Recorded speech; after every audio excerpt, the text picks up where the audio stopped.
गौ महात्म्य में वशिष्ठ और सौदास की कथा। भीष्म जी कहती, धर्मराज, इक्ष्वाकु वंश में एक सौदास नाम के राजा थे। एक बार उन्होंने ब्रह्मा जी के पुत्र महर्षि वशिष्ठ को प्रणाम करके पूछा, भगवान, तीनों लोकों में ऐसी पवित्र वस्तु कौन है जिसका नाम लेने मात्र से मनुष्य को सदा उत्तम पुण्य की प्राप्ति हो सके। तब महर्षि वशिष्ठ ने गौओं को नमस्कार करके इस प्रकार कहना आरंभ किया, राजन, गौओं के शरीर से अनेकों प्रकार की मनोरम सुगंध निकलती रहती है। वो तेरी गौएं गुग्गल के समान गंध वाली होती हैं। गौएं प्राणियों का आधार तथा कल्याण की निधि हैं। भूत और भविष्य गौओं के ही हाथ में है। वे ही सदा रहने वाले पुष्टि का कारण तथा लक्ष्मी की जड़ हैं। गौओं की सेवा में जो कुछ दिया जाता है उसका फल अक्षय होता है। अन्न गौओं से उत्पन्न होता है। देवताओं को उत्तम भविष्य घृत गौएं देती हैं तथा स्वाहाकार देव यज्ञ और वशटकार इंद्र यज्ञ भी सदा गौओं पर ही अवलंबित है। गौएं ही यज्ञ का फल देने वाली हैं। उन्हीं में यज्ञों की प्रतिष्ठा है। ऋषियों को प्रातः काल और साय काल में होम के समय गौएं ही हवन के योग्य घृत आदि पदार्थ देती हैं। जो लोग दूध देने वाली गौ दान करते हैं वे अपने समस्त संकटों और पापों के पार हो जाते हैं।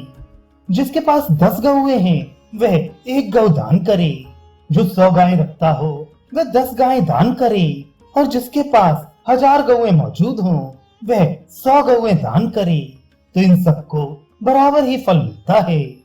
जो 100 गौओं का स्वामी होकर भी अग्निहोत्र नहीं करता, जो 1000 गौएं रखकर भी यज्ञ नहीं करता तथा जो धनी होकर भी कंजूसी नहीं छोड़ता, ये तीनों मनुष्य अर्घ्य अर्थात सम्मान पाने के अधिकारी नहीं हैं।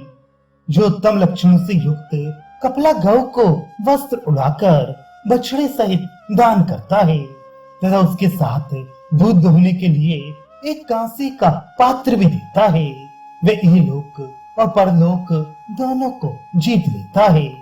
प्रातः काल और साय काल में प्रतिदिन गौओं को प्रणाम करना चाहिए। इससे मनुष्य के शरीर और बल की पुष्टि होती है। गौमूत्र और गोबर देखकर कभी घृणा ना करे। गौओं के गुणों का कीर्तन करे, कभी उनका अपमान ना करे। यदि बुरे स्वप्न दिखाई दें तो गौमाता का नाम ले। प्रतिदिन शरीर में गोबर लगाकर स्नान करे। सूखे हुए गोबर पर बैठे, उस पर थूक ना फेंके, मलमूत्र ना त्यागे।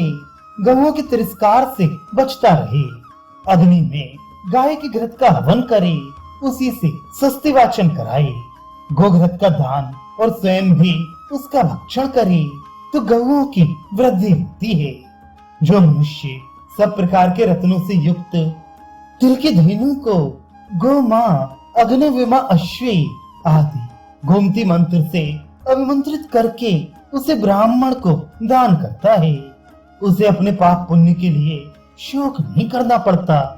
रात हो या दिन, अच्छा समय हो या बुरा, कितना ही बड़ा भय क्यों न उपस्थित हुआ हो, यदि मनुष्य इस श्लोक का कीर्तन करता है तो वह सब प्रकार के भय से मुक्त हो जाता है। कि जैसे नदियां समुद्र के पास जाती हैं, उसी तरह सोने से मड़े हुए सींगों वाली दुग्धवती सुरभि और सौरभी गौएं मेरे निकट आएं। मैं सदा गौओं का दर्शन करूं और गौएं मुझ पर कृपा दृष्टि करें। गौएं मेरी हैं और मैं गौओं का हूँ। जहाँ गौएं रहें वहीं मैं भी रहूं। प्राचीन काल में गौओं ने श्रेष्ठता प्राप्त करने के लिए 1,00,000 वर्षों तक कठोर तपस्या की थी। उनकी इच्छा थी कि इस जगत में जितनी दक्षिणा देने योग्य वस्तुएं हैं उन सब में हम उत्तम समझी जाएं, हमको कोई दोष ना लगे। मनुष्य हमारे गोबर से स्नान करने पर सदा ही पवित्र हों। देवता और मानव पवित्रता के लिए हमेशा हमारे गोबर का उपयोग करें। समस्त चराचर प्राणी हमारे गोबर से पवित्र हो जाएं और हमारा दान करने वाले मनुष्यों को हमारा ही उत्तम लोक गोलोक प्राप्त हो। इस प्रकार का संकल्प लेकर जब गौओं ने अपनी तपस्या पूर्ण की तो उसके अंत में ब्रह्मा जी ने उन्हें वरदान दिया, गौ तुम्हारी समस्त कामनाएं पूर्ण हो और तुम जगत के जीवों का उद्धार करती रहो। इस प्रकार अपनी कामनाएं सिद्ध हो जाने पर गौएं तपस्या से निवृत्त हुई और उसके पश्चात जगत का कल्याण करने लगी।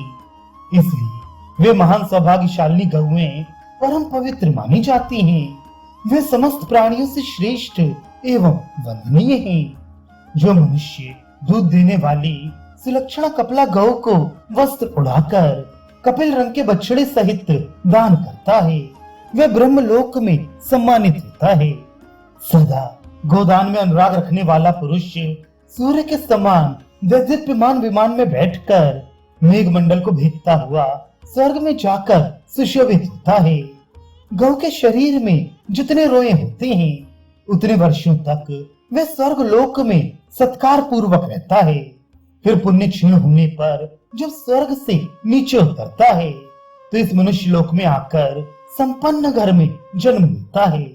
मनुष्य को चाहिए कि सवेरे और सायंकाल आचमन करके इस प्रकार जप करे।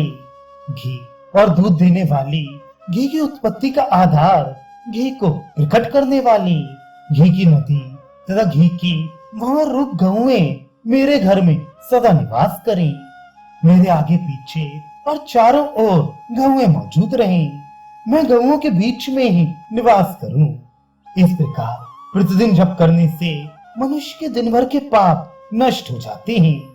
गोदान करने वाला मनुष्य अपने माता और पिता की 10 पीढ़ियों को पवित्र करके उन्हें पुण्यमय लोकों में भेजता है। जो गाय के बराबर तिल की गाय बनाकर उसका दान करता है तथा जो जल का दान करता है उसे यमलोक में कोई यातना नहीं भोगनी पड़ती। गौ सबसे अधिक पवित्र, जगत की प्रतिष्ठा और देवताओं की माता है। उसका स्पर्श और उसकी प्रदक्षिणा करे तथा उत्तम समय देखकर सुपात्र ब्राह्मण को उसका दान करे। जो बड़े बड़े सींगों वाली कपिला धेनु को बछड़े, कांसी के दोहनी तथा वस्त्र सहित दान करता है, वह मनुष्य यमराज की दुर्गम सभा में निर्भय होकर प्रवेश करता है। गोदान से बढ़कर कोई पवित्र दान नहीं है और गोदान के फल से श्रेष्ठ अन्य कोई फल नहीं है। संसार में गौ से बढ़कर दूसरा कोई उत्कृष्ट प्राणी नहीं है जिसने समस्त चराचर जगत को व्याप्त कर रखा है। उस भूत और भविष्य की माता गौ को मैं मस्तक झुकाकर प्रणाम करता हूँ। राजन, यह मैंने तुमसे गौओं के गुणों का दिग्दर्शन मात्र कराया है। गौओं के दान से बढ़कर इस संसार में दूसरा कोई दान नहीं है तथा उनके समान दूसरा कोई सहारा भी नहीं है। भीष्म जी कहते हैं, महर्षि वशिष्ठ के ये वचन सुनकर भूमि दान करने वाले महात्मा राजा सौदास ने उस पर विचार किया और उसे सर्वथा उत्तम जानकर ब्राह्मणों को बहुत सी गौएं दान दी। इससे उन्हें उत्तम लोकों की प्राप्ति हुई।